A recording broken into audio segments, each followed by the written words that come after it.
Bread and Jam for Francis by Conwell Hoban, pictures by Lillian Hoban. It was breakfast time and everyone was at the table. Father was eating his egg, Mother was eating her egg, Gloria was sitting in a high chair and eating her egg too. Francis was eating bread and jam. "What a lovely egg," said Father. "If there is one thing I am fond of for breakfast, it is a soft-boiled egg." "Yes," said Mother, spooning up egg for the baby. "It is just the thing to start the day off right." "Ah," said Gloria, and ate up her egg. Frances did not eat her egg. She sang a little song to it. She sang the song very softly. "I do not like the way you slide. I do not like your soft inside. I do not like you lots of ways. And I could do for many days without eggs." "What did you say, Frances?" asked Father. "Nothing," said Frances, spreading jam on another slice of bread. "Why do you keep eating bread and jam?" asked Father, "when you have a lovely soft-boiled egg?" "One of the reasons I like bread and jam," said Frances, "is that it does not slide off your spoon in a funny way." "Well, of course," said Father, "not everyone is fond of soft-boiled eggs for breakfast, but there are other kinds of eggs. There are sunny-side-up and sunny-side-down eggs." "Yes," said Frances, "but sunny-side-up eggs lie on the plate and look up at you in a funny way. And sunny-side-down eggs just lie on their stomachs and wait." "What about scrambled eggs?" said Father. "Scrambled eggs fall off the fork and roll under the table," said Frances. "I think it is time for you to go to school now," said Mother. Frances picked up her books, her lunchbox, and her skipping rope. Then she kissed Mother and Father goodbye and went to the bus stop. While she waited for the bus, she skipped and sang, "Jam on biscuits, jam on toast. Jam is the thing that I like the most. Jam is sticky, jam is sweet. Jam is tasty, jam's a treat. Raspberry, strawberry, gooseberry. I am very fond of jam." That evening for dinner, Mother cooked breaded veal cutlets with string beans and baked potatoes. "Ah," said Father, "what is there handsomer on a plate and tastier to eat than breaded veal cutlet?" "It is a nice dish, isn't it?" said Mother. "Eat up the string bean, Gloria." "Oh," said Gloria, and ate it up. She had already eaten her dinner of strained beef and sweet potatoes, but she liked to practice with a string bean when she could. "Where do breaded veal cutlets come from?" asked Frances. "And why are French-cut stringless beans called string beans?" "We can talk about that another time," said Father. "Now it is time to eat our dinner." Frances looked at her plate and sang, "What do cutlets wear before they're breaded? Flannel nightgowns, cowboy boots, furry jackets, sailor suits?" Then she spread jam on a slice of bread and took a bite. "She won't try anything new," said Mother to Father. "She just eats bread and jam." "How do you know what you'll like if you won't even try anything?" asked Father. "Well," said Frances, "there are many different things to eat, and they taste many different ways. But when I have bread and jam, I always know what I am getting, and I am always pleased." "You try new things in your school lunches," said Mother.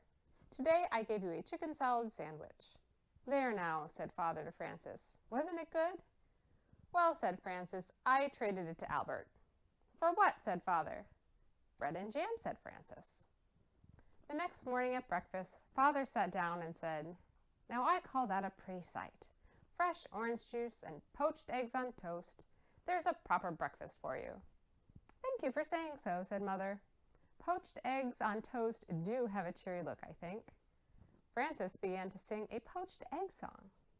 "Poached eggs on toast, why do you shiver with such a funny little quiver?"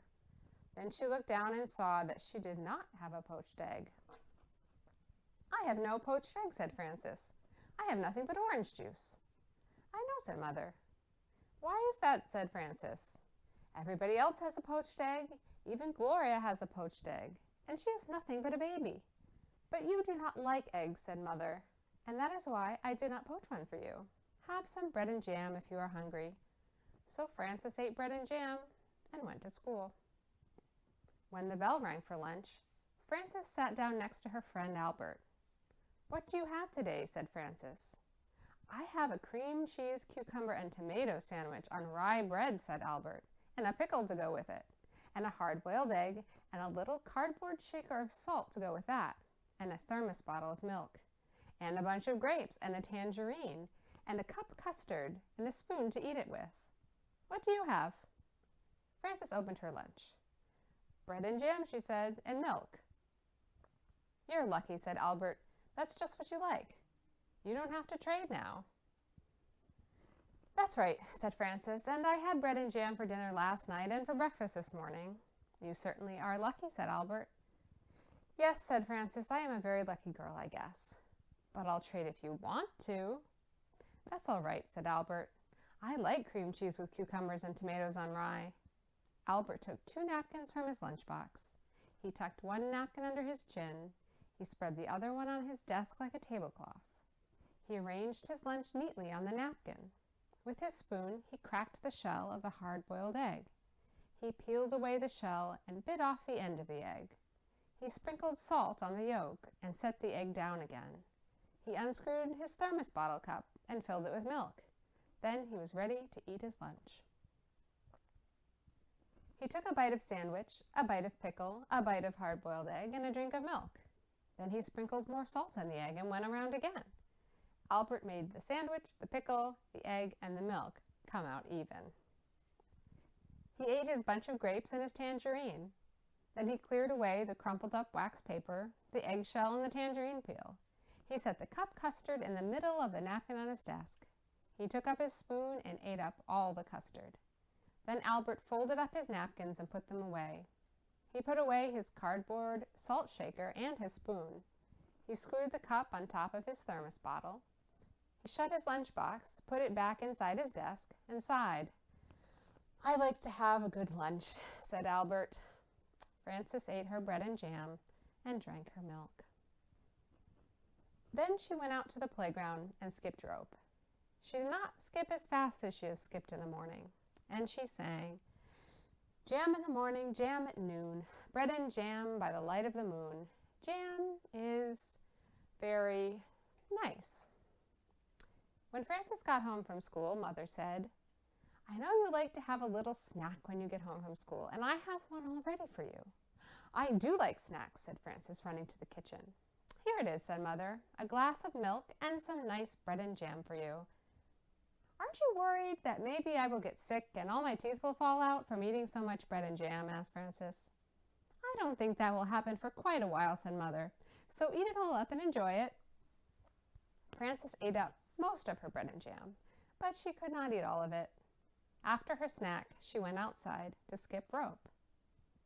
Frances skipped a little more slowly than she had skipped at noon, and she sang, "Jam for snacks and jam for meals. I know how a jam jar feels, full of jam." That evening for dinner, Mother cooked spaghetti and meatballs with tomato sauce. "I'm glad to see there will be enough for second helping," said Father, "because spaghetti and meatballs is one of my favorite dishes." "Spaghetti and meatballs is a favorite with everybody," said Mother. "Try a little spaghetti, Gloria." Said Gloria and tried the spaghetti.